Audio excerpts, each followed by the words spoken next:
Oh, I really felt privileged when I was asked to come and speak on behalf of the donors. At least I thought I felt privileged until I tried to figure out how am I going to talk about something that you feel inside and you're supposed to express it in words. So it was quite a task, but I've been involved with the scholarship program since 2002, and things have happened over that time, so I thought, well, I should be able to speak on something. So now last year, those that were here, if I recall correctly, we had a student speak to us. I think she came from a family of 8.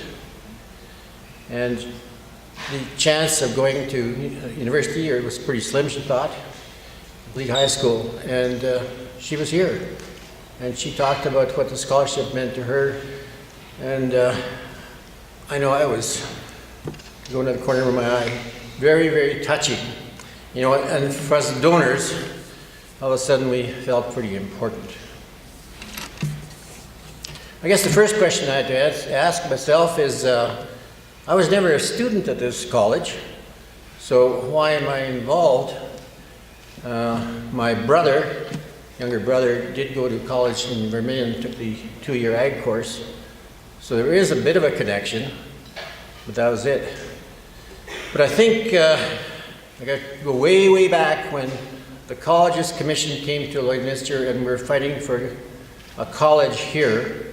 And I was very involved in that, and I think I just continued to be attached some way to the college over those years.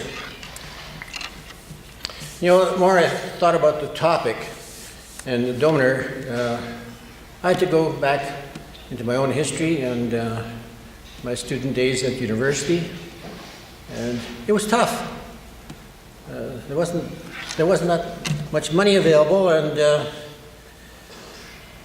we had to persevere. I was on the advisory committee for the college for quite a while, so that kept me kind of apprised of what was going on here.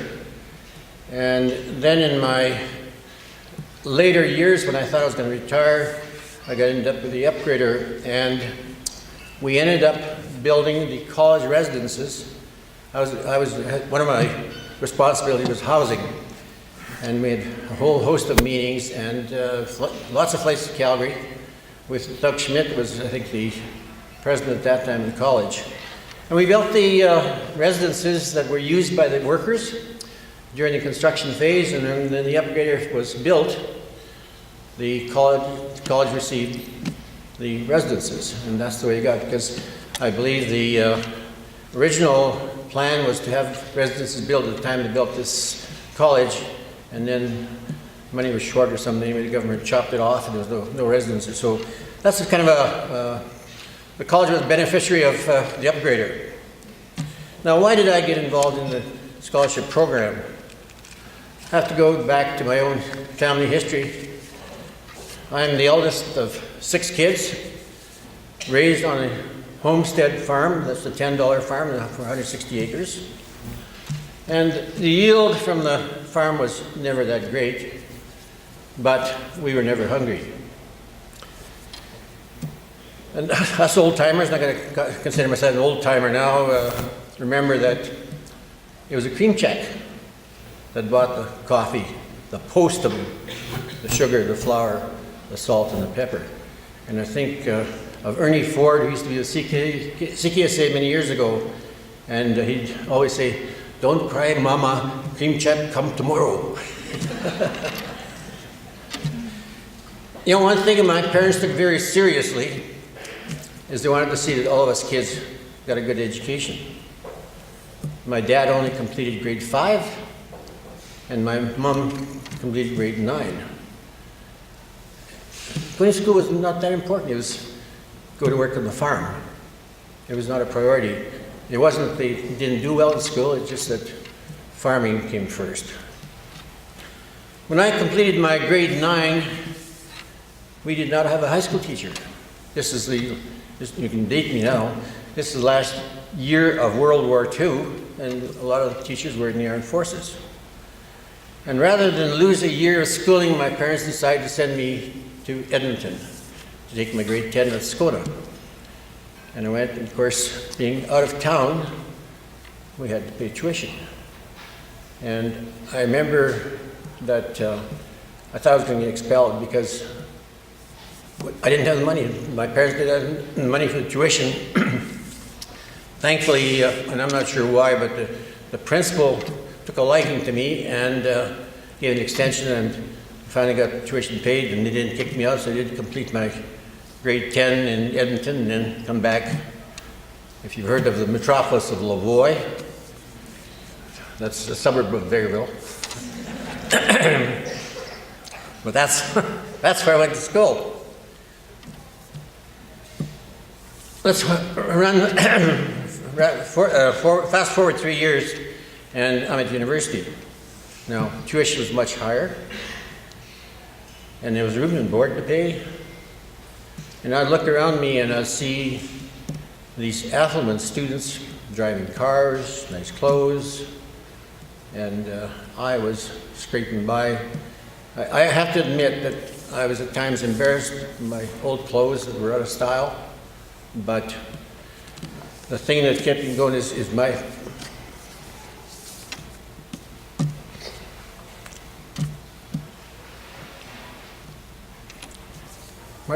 parents wanted us to go to school, and they sacrificed a lot so we could do that. When I was at university, they were also supporting my sister, who was going to Tavish Business College. And maybe we didn't go to bar hopping on the weekends. We'd stay home and play canasta with our landlords for a pastime. In fact, they made a point that we'd be sitting in the hall, time out, and we'd have to go play canasta. We didn't go to many movies because simply did not have any money. So, but we managed, we persevered, you know. And there were other students that were like me, who were grappling with the issue of money. I mentioned earlier I was involved with some of the college programs and thus had exposure to students. I came to college to coach students on how to apply for work, how to prepare a resume and apply for a job. And that's when I heard a lot of stories of students what they had to sacrifice, who decided that they now wanted to go back to school. They maybe quit for some reason, or simply had no money. So they may worked a year or two and then they came to college. And a lot of those students were holding down jobs and being a student as well. And you listen to these students and you can't help but feel sorry for them, because I can relate to that. I've been there. And I think that's probably what started thinking when I heard the students and the horrendous loans they would have to pay after they completed schooling. It's unbelievable. You know, when you start talking thousands of dollars, I can't understand that, because back in my time it was, well, I know inflation, whatever else, but tremendous dollars that they had to tend with to pay the loans back when they were done. And I think that's where I did a lot of thinking, and you know, I spent my entire career with Husky Oil. They were good to me. I will never ever say anything about Husky. They're a good employer. They provide what I have in life, and I thank them for that. And of course, I always remember what their parents did for us. So basically, life has been good for me. And I thought maybe it's time to share my good fortune with those that were now going with the very thing that I had to live through many years ago. It's pretty tough, and when you think about those loans and whatever else. So anyway, I've been involved in this program now for 13 years. I've been able, over the course of those 13 years, to increase the scholarship 3 times. And I think and I got to thank Phil. You know, we used to present the scholarships on stage, and you got up there and you had about 20-second glimpse and you were gone. And you may have found your student, you may not. And the format now, with where we sit at the tables with our recipients beside us, gives us a chance to talk, listen to their stories. I think it's now very special because you talk to the recipient and hear what they're going to do, what their plans are. And I know that the students are very appreciative of receiving a scholarship, but honestly, I think I'm the winner. Thank you.